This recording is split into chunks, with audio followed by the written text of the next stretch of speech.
Hi, Abdul. Thanks for joining us today. Yeah, thank you for having me. All right, now we have UFC welterweight Abdul Razak Alhassan. We will start with Gabriel Gonzalez with Cage Side Press. Hello, Abdul. Can you just talk about what the Fight Island experience has been like for you over the last few days? It's been good and interesting. We've been pretty much stuck in, but this is one in a lifetime opportunities. It's a nice place to be. So we're enjoying it as much as we can for the fight day. What have you been doing when you just have time and you're not training? Lay down and sleep, pretty much. I haven't been doing much because it's pretty much training, cut weight, sleep, or go for a walk. So since we all quarantined, and also we're here, I don't want to put myself in a situation that I might be able to catch COVID from somebody and then the fight being canceled. So I'm trying to be safe as possible. Gotcha. You're fighting a UFC newcomer. You're 4-1. You had a streak of finishes. Is there pressure to deliver an exciting performance, an exciting finish to show that you are on a different level than a guy just getting to the UFC? I wouldn't say pressure because that's me trying to prove to other stuff, but it's just about me proving myself. So for me, I never underestimate anybody who I'm fighting. It doesn't matter who it is, even if it's the person who's 0 and 20. I'll fight the same way I always fight, and always look for one outcome. And it's just me getting my hands raised. That's all. Finally, what do you think Mounir brings to the table as an opponent?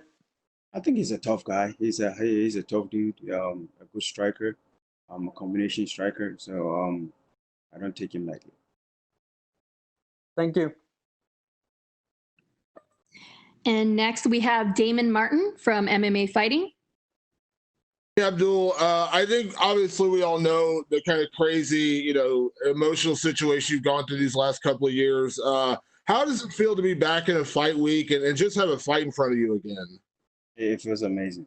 It feels amazing, when you go through some stuff like that and not knowing where your life is going and all you think about negativity in your head, stress, death. It's stressful, and to God to help you all through all this and to prove your innocence and to bring it into doing back you love, doing what you love, it's amazing in so many different ways that I can be here to do. Obviously, the legal situation is such a weird thing for you, and obviously, I'm sure going through all that is just a crazy emotional situation. But from a fight standpoint, you were building so much momentum off those 3 big knockouts in a row, especially the last 2. How hard was it to kind of have that momentum stunted and just kind of have to put your entire career on hold? And now I imagine you want to kind of remind people, who you are. Yeah, it really sucks. It really sucks to sit behind and watch everybody get to the top and keep watching people move up while you're stuck at the same place that you were. It really sucks. It really sucks. But what I say to myself and how I feel like I've gone in so many different ways in spirituality, I feel like everything happens for a reason. God knows why this happened. And I know He pushed me back to the top. I'll get there. So everybody who's already been ahead of me, who have been having a good momentum, I wish them all good going. But I'm here now, so I'll come to take what's mine. Kind of a good situation to come back to in terms of your placement on the card, kicking off the main card. ESPN. You are known as a big finisher. Do you feel like this is an opportunity to kind of remind people and not only who you are but what you can do by going out there and getting a big finish to kick off this main card? Yes, like I was saying earlier, a lot of people enjoy fighting 15-minute rounds. Not me. What's the point of fighting 15-minute rounds if there's a chance I can finish the fight really quicker? I get paid the same. So what's the point of me staying in there for 15 minutes if I can finish the fight quicker? So I always go in there to try and look for the finish. And I know it will come. If it comes, it comes. If it doesn't come, we'll finish it out a different way if we have to. And last question, not looking past Mounir in any way, shape, or form, but considering everything you've had to go through, now you're back. How busy do you want to be in an ideal world? Now that you are back, like what kind of a schedule do you want to keep? As busy as possible, and like I said, I don't look over anybody. I don't look over my opponent or who they are. This guy is a tough guy, and I'm not looking over him. So I'm going to deal with him. And then afterwards, we're going to go right from there. And right from there, we want to jump in right away. I do not even. So we just want to go in there, by God's grace, injury free, and then fight right away. Even if there's something in September, I want to take it right away. Thank you, Abdul. And next we have Augusto German Niaz-Gay from Somos MMA. Hello, Abdul. How are you? I'm good. Yourself? I'm fine, thank you. My first question is, how did you manage to prepare this fight in the middle of a pandemic? Yeah, affect you? Yeah, it was quite hard. It was quite hard to get training buddies to come and train with you because you're trying to be safe at the same time. But my kickboxing coach, he always have people that he will contact people to come and get some work in with you anytime, any chance we get. So he still was able to get people to come and train with you. And talking about the fight, is there anything about Mounir you have to be careful of? As a fighter, you have to be careful about everything. You have to be careful. You cannot be careless in how you fight. So pretty much, I know he's a good striker. He hits hard, but you don't know what was going to come. But I'm prepared for it.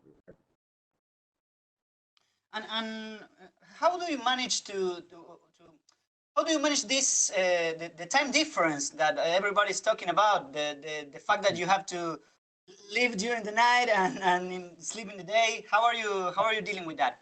That's exactly how I'm dealing it. I'm going with the US time.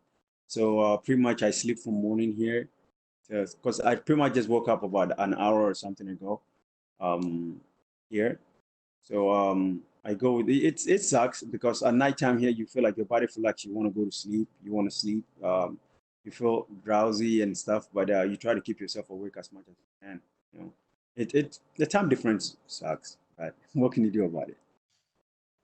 And my final question, what do you do to kill time during the quarantine? Sleep. I actually brought my video game. So I pretty much play Call of Duty with my friends from home in the States. And then it kills time getting to talk to your friends and stuff. So it kind of kills time. Okay. Thank you very much and good luck on Wednesday. No, thank you. And we will end things off with Jay Anderson with Cage Side Press. Hey, thanks very much. And obviously we touched on it a little earlier, but with everything you went through over the past couple of years, was there a point where you doubted whether you would ever be back in the UFC?